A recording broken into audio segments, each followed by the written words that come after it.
Hello everyone, Twisted Animatronic here, and one thing that's always confused me in FNAF is this mad lad Gregory. I mean, why is he wearing a band-aid for starters? It's an odd choice of fashion accessory. Why does he suddenly disappear at the end of Security Breach? I mean, where does he go? I mean, does he in fact even disappear? Does he leave the Pizzaplex? With so many different endings and so many different interpretations, it's really difficult to actually find out what's happened to Gregory. Isn't that right, Freddy? Where is my superstar? What exactly is Gregory's story? What actually happened to him after the events of Security Breach leading up and into Ruin? Well, we're going to be solving them mysteries today, my friends, and believe me, this is one hell of a twisted theory. So strap in, hit subscribe right now, because immediately I'd like to talk about this bit of evidence with the Band-Aid. Now, throughout Ruin, we obviously play as Cassie, and we come across numerous cardboard cutouts, right? And this one to me was extremely interesting. You see these cutouts here, and these come from Ruin, and Cassie's there, she's down on her knees, she's sobbing,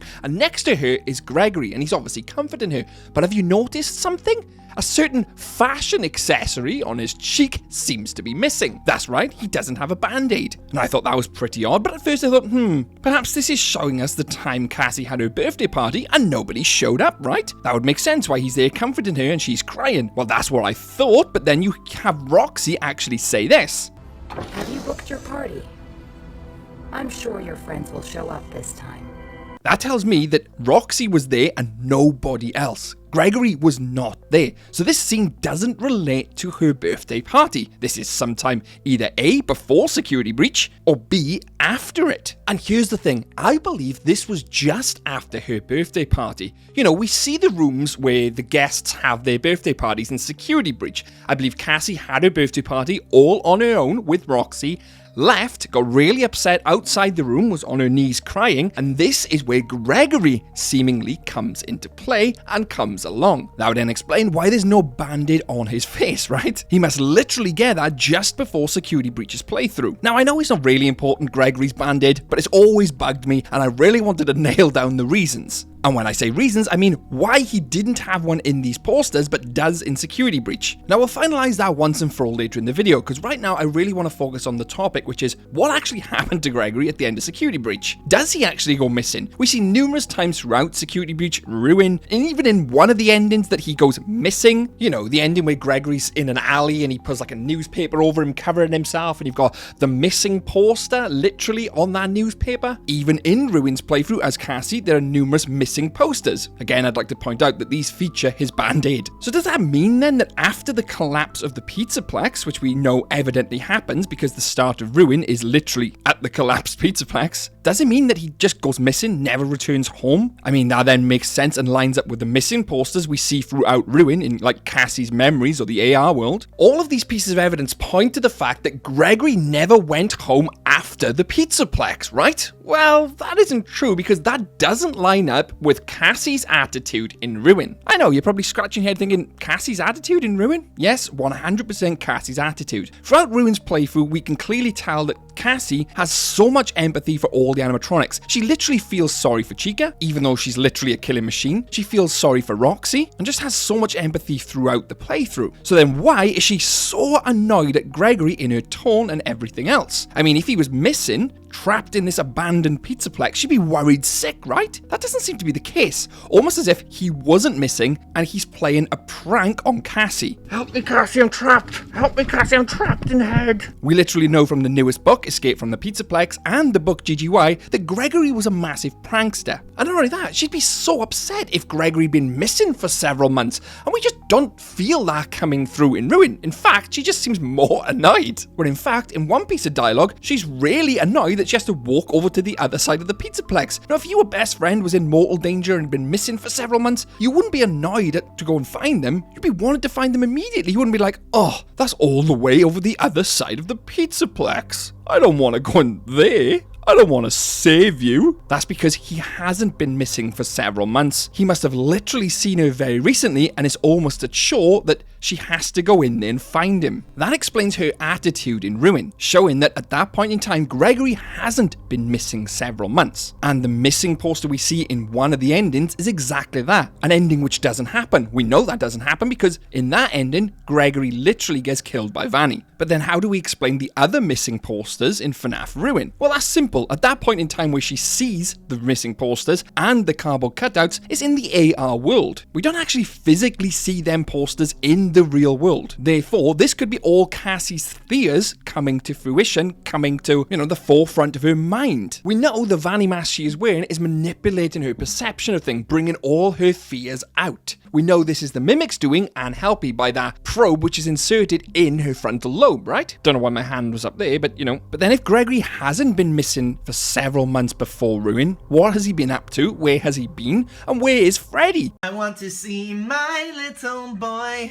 Here he comes. I want to see my little boy. And does that mean he stayed in the Pizzaplex after security breach, or did he leave? Well, let's look at the evidence. And for that, we'd have to work out which ending is canon. Now, I'm not going to break down all the endings of which one was canon, which one isn't canon, because I've done all that in the past video. And to do a quick speed run, a combination of the endings are canon. We know that because all the events in some of the endings transfer into Ruin. Like I said, not going to fully explain it because I've done it in previous videos. But there is one thing in Ruin which gives me a dead giveaway as to say that Gregory, the real Gregory, is indeed still in the Pizzaplex at the end. The elevator bit at the very end of Ruin, where Gregory's talking to her through the walkie-talkie. He says this bit of dialogue. I really don't know what it is, but it's been trapped down here a really long time.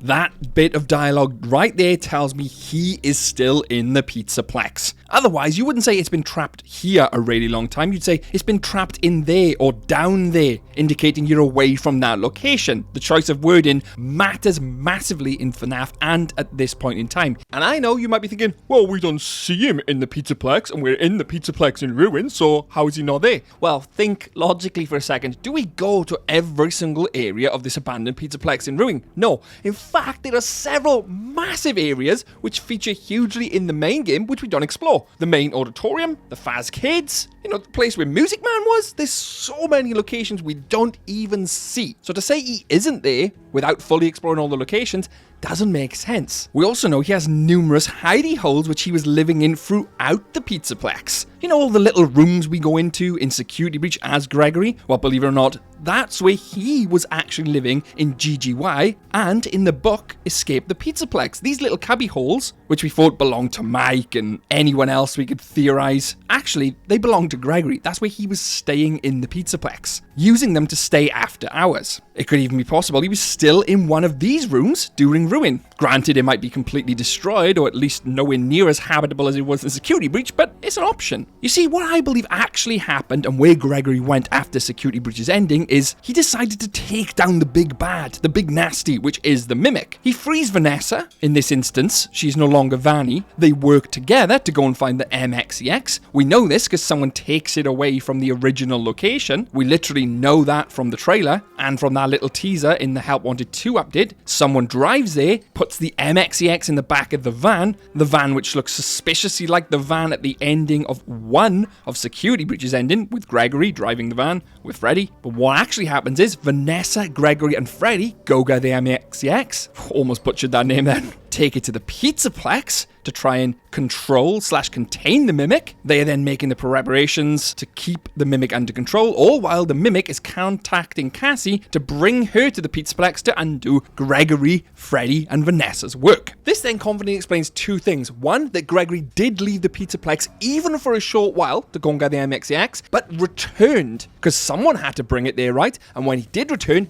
he stayed there, ensuring preparations were made to keep the Mimic under lock and key, and that he didn't escape. It would then explain why he was still in touch with Cassie, because he never went missing. It explains her attitude and the fact that why she wasn't extremely concerned for Gregory. That's because she had prior contact to him. He hadn't gone missing. He was just going back and forth the Pizzaplex. And when he didn't have contact for a few days, because he was literally battling the Mimic or containing the Mimic, that's when the Mimic had reached out to Cassie to say, come and rescue me, I'm trapped in the Pizzaplex. Clearly hadn't been trapped in there several months, maybe had been a few days max, hence why she was angry at Gregory as such, just in case it was another prank. This then explains throughout Ruin and the dialogue we have with the Mimic, seemingly the Mimic has to persuade Cassie to come and find Gregory, almost like she doesn't want to because she knows A, he isn't missing, B, he isn't in danger, and C, she's thinking, is this Gregory just playing a prank on me again?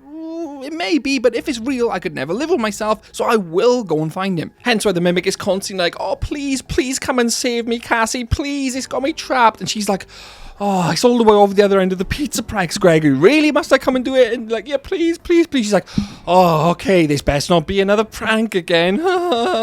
Again, further reinforcing the point, he was never missing. But the one thing which still bugs me, and the one thing we've still got to solve, is that fashion accessory band-aid on his face. It still bugs the hell out of me. We know from them cutouts he didn't have it at one point, but does now. How did he get it? And I think because we never really gonna get a concrete answer, it's gonna keep bugging me until we do. I mean, we could make up all kinds of scenarios of how he's got that band-aid on his face. I mean, we could say it was a scratch from before Security Breach, where Freddy and Gregory knew each other. You know, when he was Dr. Rabbit in GGY. Him potentially climbing in and out in Freddy, scratched his face, or he literally fell over. There is so many scenarios, and just in case you're wondering, the Band-Aid theory isn't a serious one. Just wanted to put that in there as a little bit of fun, because it does really bug me. And surely it must be a nasty cat if he's put a band-aid on it, right? Ugh, don't get me started. We could theorize on this for hours. But what do you think actually happened to Gregory after Security Breach? Is it what I said, that he never really left? Never really was missing? He was just prepping to take the mimic down and was the one who brought the MXEX there in the first place with Vanny? Or do you think it's something else? Did he go missing? Left the pizzaplex, never to return with Freddy? Could explain Freddy's absence, right? Let me know in the comments below and let me know your thoughts. We're so close to 100,000 subscribers now, so if you could do me a massive favor and hit that subscribe button to help us reach our goal. You could always unsubscribe later if you don't like the content. And a massive thanks to Logan who made this art for 100k. Thank you. Huge thanks to the Pizzaplex members who are on screen now.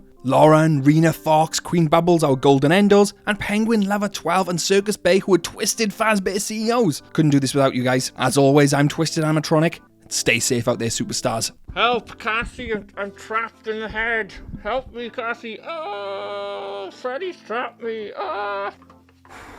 Warm in there.